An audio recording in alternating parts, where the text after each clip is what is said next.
Assalamualaikum warahmatullahi wabarakatuh. Berbagai informasi dari peristiwa yang terjadi di wilayah Sumatera Selatan pagi hingga sore hari ini, Rabu 27 Juli 2022, terangkum dalam Sumiko News.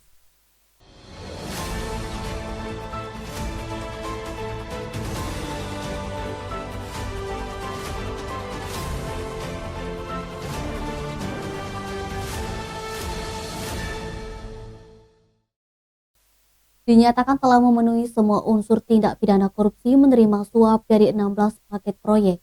12 mantan anggota DPRD Kabupaten Muara Enim terancam pidana 4 tahun penjara. Sementara 3 terdakwa lainnya yakni Cik Melan, Faisal Anwar, serta William Husin terancam pidana 5,5 tahun penjara. Pada persidangan yang digelar Rabu 27 Juli, 15 terdakwa dalam tuntutan jaksa KPK RI Riki B. Magas SHMH menyatakan telah terbukti menerima suap dari kontraktor Robi Oktavalevi melalui Kabid PUPR Elvin MZ Mukhtar masing-masing senilai 200 hingga 350 juta. Menurut JPU KPK RI sebagai wakil rakyat sekaligus penyelenggara pemerintahan, terdakwa tidak menjadi tauladan yang baik bagi masyarakat. Untuk itu JPU KPK RI menjerat terdakwa melanggar pasal 12 Undang-Undang Nomor 31 Tahun 1999 sebagaimana diubah dengan Undang-Undang Nomor 20 Tahun 2001 tentang pemberantasan tindak pidana korupsi Ju pasal 55 ayat 1 KUHP sebagaimana dakwaan primer JPU KPK RI. Di hadapan Majelis Hakim Tipikor Palembang diketuai Mangapul Manalu SHMH, JPU KPK RI juga menjatuhkan pidana tambahan berupa pencabutan hak politik untuk memilih dan dipilih selama 5 tahun terhitung usai menjalani masa hukuman pidana. Sementara itu, para terdakwa yang dihadirkan dari balik penahanan rutan Tipikor Pak Jo Palembang menyatakan akan mengajukan pembelaan baik secara pribadi maupun tertulis yang dibacakan oleh penasehat hukum masing-masing. Fadli, Sumeko TV melaporkan. Pemerintah Kota Palembang kembali melanjutkan proyek revitalisasi Sungai Sekanak Lambidaro. Pada tahap kedua ini, perbaikan dimulai dari Palembang Indah Mall hingga ke kantor DPRD Sumsel. Wali Kota Palembang Haji Harnojoyo meninjau langsung Sungai Sekanak Lambidaro di Jalan Radial Palembang pada Rabu 27 Juli. Peninjauan ini terkait dengan rencana revitalisasi Sungai Sekanak Lambidaro tahap kedua yang akan segera dimulai.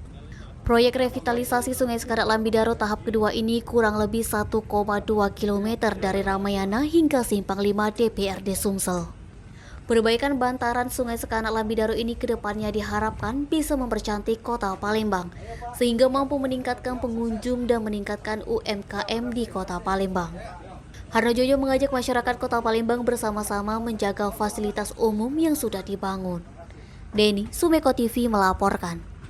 Badan Pendapatan Daerah Kabupaten Ogan Ilir akan menerapkan zonasi terhadap nilai tanah di Ogan Ilir.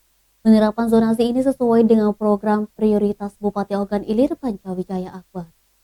Pelaksana tugas Kepala Bapenda Kabupaten Ogan Ilir Mary Darmawati melalui Kepala Bidang PBB BPHTB Nur Hadi Al-Rashid mengatakan, Bupati Ogan Ilir Pancawijaya Akbar minta tahun ini sudah mulai dilakukan zonasi untuk nilai tanah.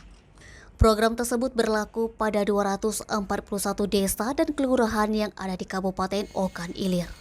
Tahun ini direncanakan kegiatan pemetaan zona nilai tanah akan dilaksanakan pada 60 desa dan kelurahan, sedangkan sisanya akan dilaksanakan pada tahun 2023. Untuk penentuan desa dan kelurahan tersebut, pihaknya masih berkoordinasi dengan pimpinan serta melihat pergerakan transaksi masyarakat dan perkembangan wilayah desa serta kelurahan. Sementara mengenai target pendapatan PBB pada tahun 2022, Nur Hadi menyebut sebesar 12,5 miliar. Tahun 2021 lalu dari target 12,5 miliar hanya tercapai 7 miliar. Eti, Sumeko TV melaporkan. Timnas Indonesia U18 wanita kalah saat menghadapi Vietnam pada laga penyisihan grup A di Stadion Gelora Sriwijaya Jakabaring pada Selasa 26 Juli. Tumbang dengan skor 2-1 atas Vietnam membuat timnas Indonesia semakin sulit untuk lolos melaju ke babak selanjutnya. Pelatih timnas Indonesia Rudi Eka Priyambada mengungkapkan, anak asuhnya telah bermain secara maksimal, kendati pun beberapa kali sering kehilangan bola di babak kedua. Secara keseluruhan, timnas Indonesia sudah menampilkan yang terbaik. Pada laga selanjutnya, timnas Indonesia akan dihadapkan dengan Thailand. Indonesia bakal menghadapi ujian yang lebih berat lagi. Rudi optimis dengan kegigihan anak didiknya di lapangan mampu untuk memenangkan pertandingan selanjutnya. Sementara itu, pencetak gol Indonesia saat menghadapi Vietnam, Marcella Yuliana Awi mengakui cukup kelelahan pada saat babak kedua. Hal ini disebabkan kurang fokus dan konsentrasi pemain saat di lapangan.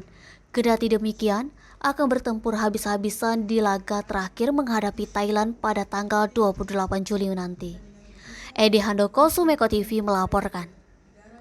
Puluhan masyarakat Desa Lingkis, Kecamatan Jejawi, Kabupaten Ogan Komering Ilir bersama LSM Posko Perjuangan Rakyat mendatangi kantor Dinas Pemberdayaan Masyarakat Desa Oki pada Rabu 27 Juli. Puluhan massa minta kejelasan atas penghapusan 49 nama penerima bantuan langsung tunai dana Desa Lingkis. Koordinator aksi Yodi Perniawan didampingi Koordinator Lapangan Musadat mengatakan pihaknya minta Kepala Dinas PMD Kabupaten Oki untuk memanggil Kades Lingkis terkait BLTDD. Meminta Bupati Oki untuk menonaktifkan Kades Lingkis karena telah bertindak diskriminatif terhadap BPD yang tidak dilibatkan dalam musyawarah desa. Masyarakat juga meminta dan mendukung penuh pihak PMD Oki dan pihak terkait untuk mengusut, mengevaluasi, dan menyelesaikan masalah ini secepat mungkin. Menurut Yodi, masyarakat menduga bahwa ada ketidakketerbukaan pemerintah Desa Lingkis terhadap pembagian BLTDD. Masa yang berdemo diterima langsung Kepala Dinas PMD Oki Ari Mulawarman, SSTP. Ari menyatakan menerima aspira yang disampaikan warga dan akan mempelajari apa yang menjadi tuntutan warga. Niskia, Sumeko TV melaporkan. Demikian Sumeko News hari ini. Jangan lupa like, komen, dan subscribe channel YouTube-nya Sumeko Official. Wassalamualaikum warahmatullahi wabarakatuh.